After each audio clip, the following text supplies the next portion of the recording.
Kanalıma hoş geldiniz. Bugün sizlerle peynirli döner yapacağız. Et yerine hellim peyniri kullanılan bu döneri evde hemen kendiniz çabucak yapabilirsiniz. Hem dürüm olarak çok nefis oluyor, hem de ekmek arası olarak harika bir peynirli döner sandviç ortaya çıkıyor. Ve özellikle et fiyatının yüksek olduğu bu günlerde çok güzel bir alternatif. Aynı zamanda döner sosu da birlikte yapacağız ve bu sosu da saklayabilirsiniz çokça yaparsanız.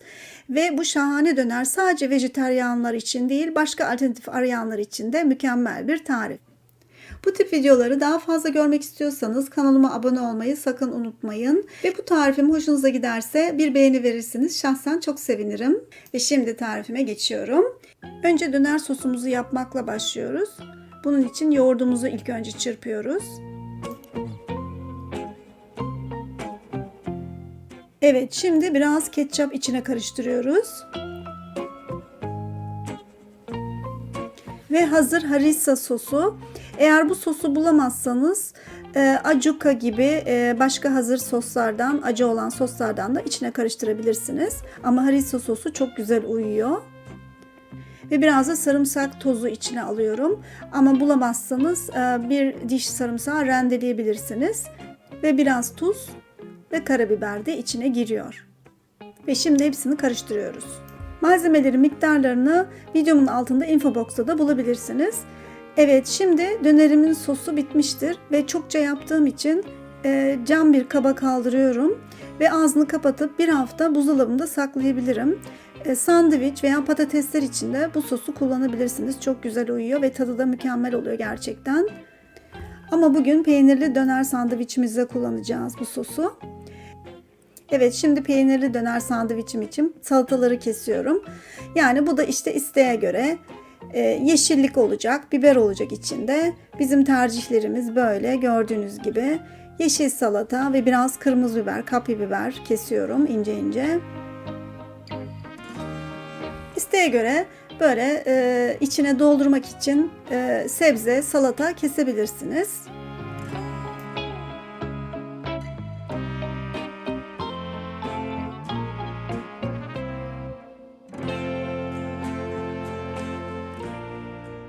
Ben genelde böyle tabaklara yeşillikleri, sebzeleri kesip masanın ortasına bırakıyorum. Herkes kendi peynirli dönerini kendi yapıyor. Böyle daha güzel oluyor bence. Ve soğan da tabii ki olmazsa olmazı.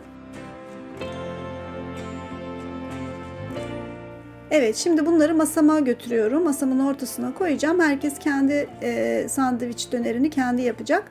Şimdi hellim peynirlerini kesiyorum. Bunları ızgaraya alacağım. Böyle ince ince keseceksiniz. İşte yarım santimetre çapında hemen hemen. Biz 4 kişilik şimdi şu an yapıyoruz. Yani 4 kişi için 2 paket hellim peyniri gerekli. Ve şimdi tost makinesinde bunları kızartacağım. Tavada da yapabilirsiniz. Alt üst kızartabilirsiniz. Ama az yağda veya yağsız yapmanız gerekiyor. Bence böyle hem daha hafif ve daha güzel oluyor. Hellim peyniri özellikle hiç yağ gerekmiyor yani kızartmak için. Evet, şimdi alıyorum. Bu renge geldiler. Şimdi güzel böyle.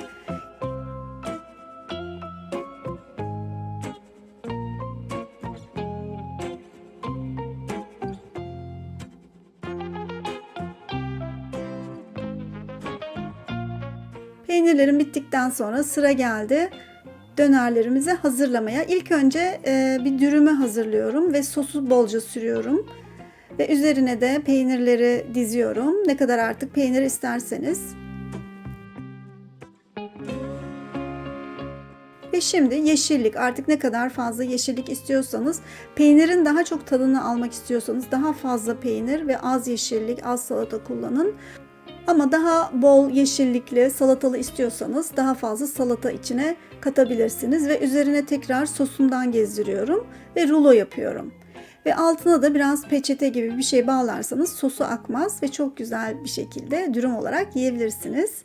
Bu benim favorim aslında, ama aynı zamanda tabii ki ekmek arası da olabilir. Ekmeği önceden ızgarada ya da tost makinesinde biraz pişirirseniz daha güzel ve gevrek oluyor.